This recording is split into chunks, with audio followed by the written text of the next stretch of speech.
Adrien Broner has been rushed to the hospital again, and this latest health scare has people seriously worried. After years of struggling with alcohol and repeated hospital visits, those around Broner are sounding the alarm. And what they're saying about his condition is terrifying. Let me catch you up. Let's start with what actually got people talking. Over the past several years, Broner has been filmed and photographed, going in and out of hospitals so many times that boxing writers stopped being surprised and started keeping count. The pattern that's alarmed people most recently traces back to a stretch that began in the summer of 2021, when Broner posted a video of himself from a hospital bed talking about a cleanse. He told followers he was doing a 30-day reset to deal with the toll alcohol had taken on his body, and he asked people not to offer him a drink because, in his words, he'd say yes. He wrote that he was trying to do this 30-day cleanse and asked for prayers to aid his recovery. A commenter on the post, worried he was going to check himself out early, warned him directly that leaving without a doctor's sign-off could put his life at risk, telling him, if you leave the hospital without the doctor releasing you and something serious happens, the hospital will not be liable. That plea captured exactly what fans were feeling, genuine fear that this wasn't just a rough patch, it was something that could end badly. That wasn't a one-off. Less than a year later,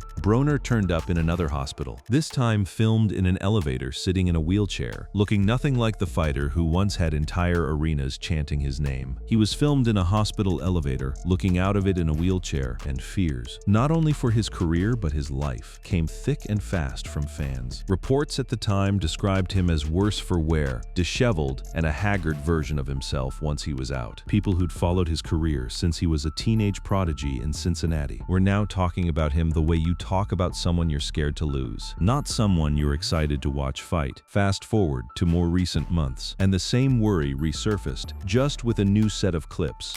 Late in 2025, Broner returned to a gym looking focused, which briefly got fans hopeful that a corner had been turned.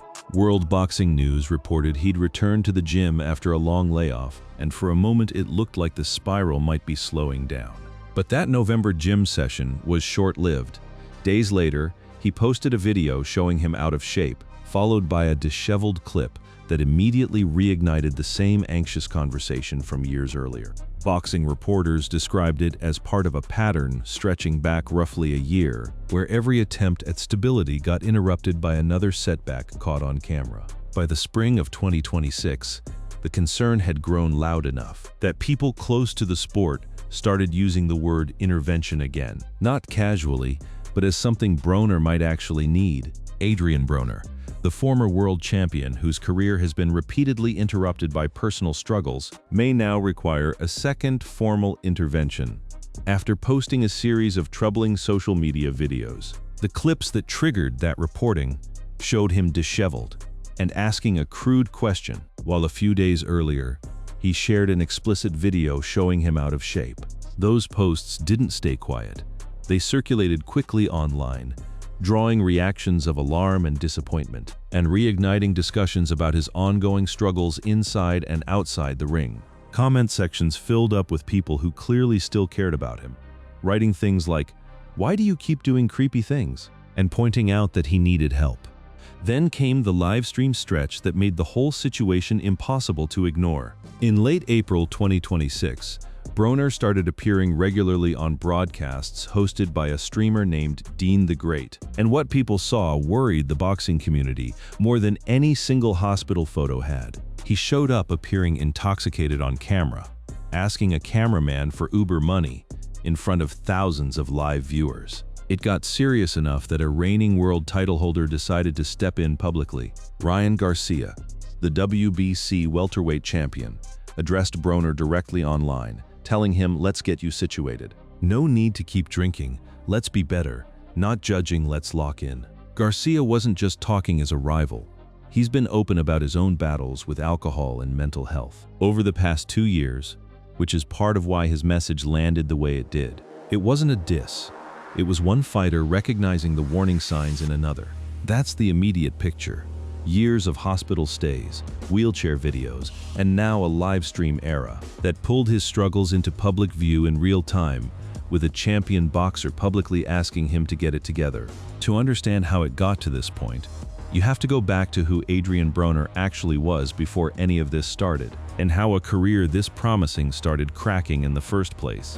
Before any of the hospital footage, before any of the live streams, Adrien Broner was one of the most electric prospects boxing had produced in years. He came out of Cincinnati with hand speed and a mouth to match, going undefeated in his first 27 fights. And by his mid-20s, he'd captured world titles in 4 different weight classes. A genuine 4-division champion, which is a feat only a handful of boxers in history have managed. He carried himself like he belonged next to Floyd Mayweather, mimicking his style, his swagger, his talk, and for a while, plenty of people bought it. He wasn't just talented, he was must-watch TV every time he stepped in the ring. But the trouble that would define the second half of his career actually started showing up early, tucked inside fight nights that looked like triumphs on paper. Back in 2013, after a brutal loss to Marcos Maidana in San Antonio, Broner needed medical attention badly enough that he was exited from the Alamo Dome via an ambulance on his way to the hospital. It was written off at the time as just part of the physical cost of a tough fight. Nobody was raising alarms yet. Boxers get banged up. That's the sport. A few years later, in 2017, he was back in a hospital setting again, this time to get his left hand injured in the first round looked at and x-rayed. And on a separate night that same year, medical staff had to stitch cuts over both his eyes and x-ray his hand again after a split decision win. Individually, none of these felt like red flags. Fighters get hurt, but stacked together, they were the first hints of a body and a life that were both under more strain than the highlight reels showed. Where things really started to shift wasn't in the ring at all.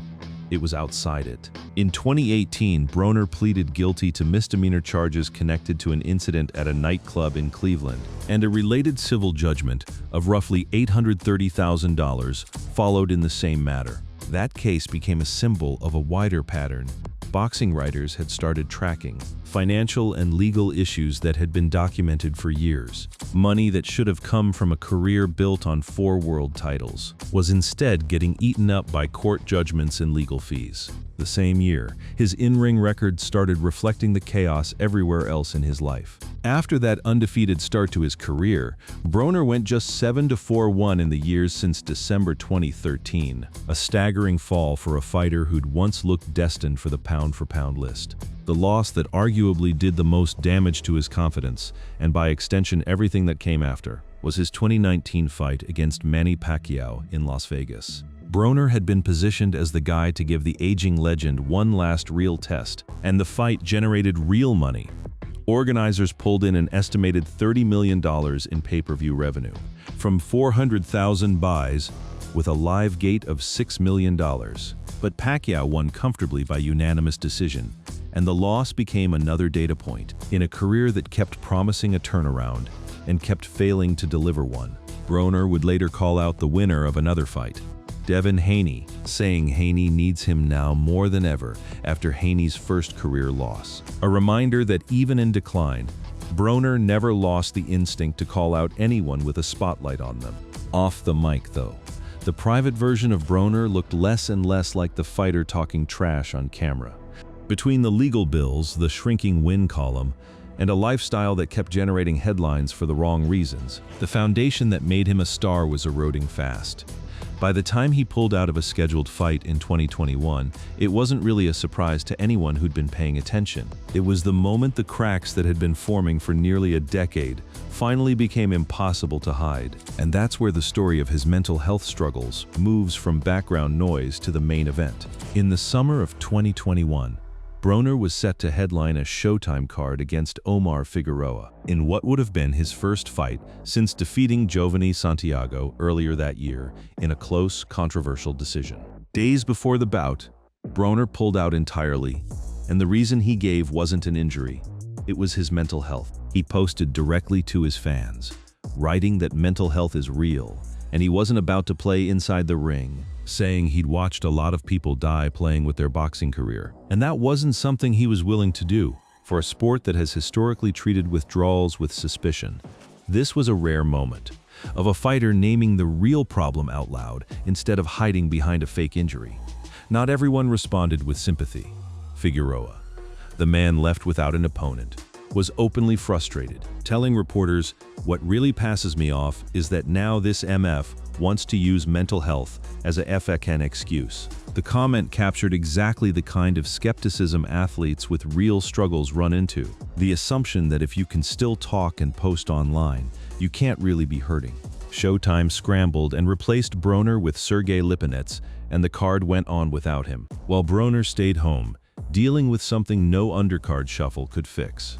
It's worth remembering the fight he'd won just months before that withdrawal, because it shows how thin the line was between his best version and his worst. Against Santiago in February 2021, Broner returned to the ring for the first time since the Pacquiao defeat, and won by unanimous decision in a fight where the scorecards did not reflect how close it actually was. His first fight back after Pacquiao. He could still compete. He just couldn't stay stable long enough to build on it. That instability is exactly what led into the hospital footage from earlier in this story. The cleanse video from the hospital bed, the wheelchair elevator clip, those weren't isolated medical events. They were part of the same cycle. The Figueroa withdrawal had already signaled. Boxing writers who'd covered him for years started describing it plainly. The problem had been in and out of facilities, due to problems with alcohol and his wild lifestyle in recent years. And each time he'd surface from one of these episodes, he'd talk about bouncing back, about the regular AB returning, about walking out like nothing happened. And for a while, he would seem fine. Then another clip would surface, and the cycle would start over. By 2022, boxing reporters covering his situation weren't mincing words about how serious it had become. One report described him as looking one of the best super lightweights on the planet, if in peak condition, but a million miles away from that at the time.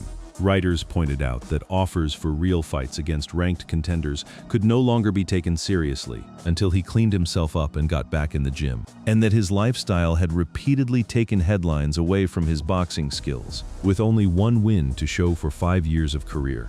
It's a brutal thing to read about someone who was, at his peak, genuinely one of the most gifted fighters of his generation. What makes this stretch of his story so hard to watch isn't just the hospital visits themselves, it's the pattern underneath them. Every time Broner seemed to find footing, something pulled him back under. A gym session would go well, then a video would surface.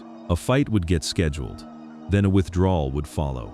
That loop is what carried him straight into the most recent, most public chapter of his struggles, the one that unfolded live, in front of an audience, on a streaming platform. Most boxing fans had never associated with him before.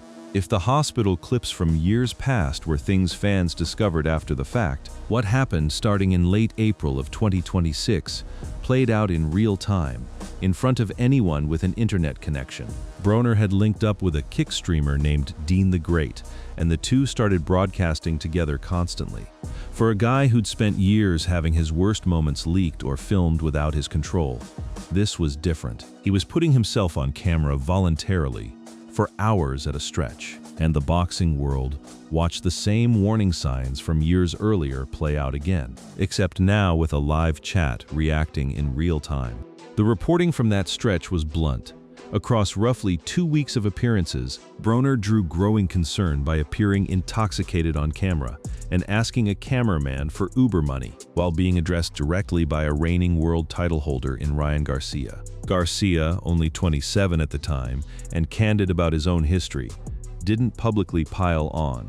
He offered something closer to an olive branch, telling Broner to get situated, to cut back on the drinking, framing it as two fighters trying to look out for each other, rather than one calling the other out. It stood in sharp contrast to how the boxing world had responded to Broner's struggles in the past, when skepticism was often the first reaction. This time, one of the sport's biggest young stars chose solidarity instead. The livestream era didn't stay one note though, and that's an important part of the story. Around the same time as the concerning clips, other moments from the same streams showed a different side of him entirely. The fighter, not the spiral. One clip that circulated widely showed Broner teaching Dean the Great how to pull counter like a 4-division world champion. Technical, sharp, and clearly still in command of skills that made him a star in the first place. It's a strange thing to sit with. The same platform generating both the scariest footage of his year and some of the clearest reminders of why people fell in love with his boxing to begin with. By July, The arrangement had turned into something bigger and more structured. Broner and Dean the Great launched what they called the Locked-In-A-Thon, a 45-day, around-the-clock livestream launched on July 8 from a warehouse gym outfitted with a ring, treadmills, heavy bags, and sleeping quarters, airing on both of their Kick channels through late August. Instead of scattered appearances, this was Broner essentially moving his entire life onto camera, with training built into the format instead of treated as an afterthought. Whatever the underlying motivations, the setup at least put structure, a schedule, and daily training in front of him in a way loose livestream guest spots hadn't. That structure produced the moment that ended up defining the whole stretch. On July 16, Ryan Garcia showed up at the warehouse in person, and what followed was an extended face-off, working the pads and arguing about Gervonta Davis and Devin Haney between the two men. The visit didn't come out of nowhere. Broner had used an earlier stream to call Garcia out directly, telling him, "You got knocked out. I want to fight you next. I'll take yo belt," and bringing up a period when Garcia had leaned on him personally, saying, "When you was going through your S, you was calling me, and I was answering every time." Whatever tension existed between them, Garcia still made the trip, and by the time he left, the two were reportedly discussing an actual fight rather than trading shots online. That in-person visit, with a reigning world champion willing to stand across from him, spar verbally, and talk about a future bout instead of writing him off, marked the clearest shift the story had seen in months. It didn't erase everything that came before it: the hospitals, the wheelchair footage, the withdrawal, the intoxicated streams. But it gave the story its first real turn towards something other than decline. And that turn is where things stand as this update reaches its final chapter. So where does all of this leave him today?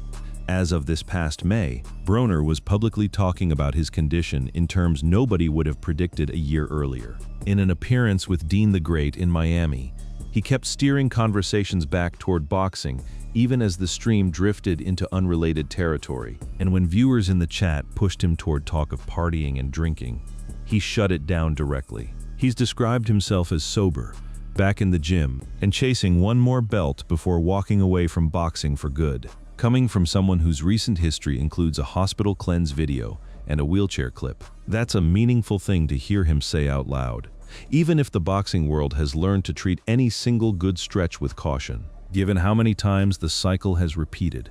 The comeback framing has some real substance behind it, not just talk. World Boxing News had already reported in November of the previous year that Broner returned to the gym after a 17-month layoff, though no opponent or date had been confirmed at that point. By the time the Locked-In-A-Thon rolled around, training had become a daily filmed part of his routine, rather than a private effort nobody could verify. He stated that working with Dean the Great and the structure the streaming marathon provided would be what sparked an actual return to the ring, according to reporting from World Boxing News.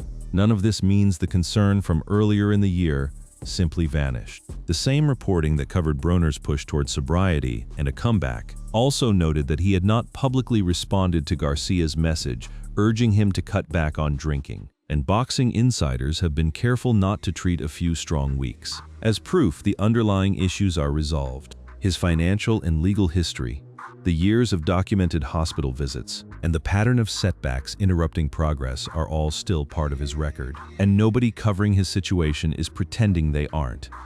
What's changed is that, for the moment, the public version of his story includes gym sessions, a live stream built around accountability, and a former rival showing up in person to talk about the future instead of the past. The other person who's mattered through all of this is Ryan Garcia himself, and it's worth sitting with why his involvement carries weight beyond a single visit to a warehouse gym.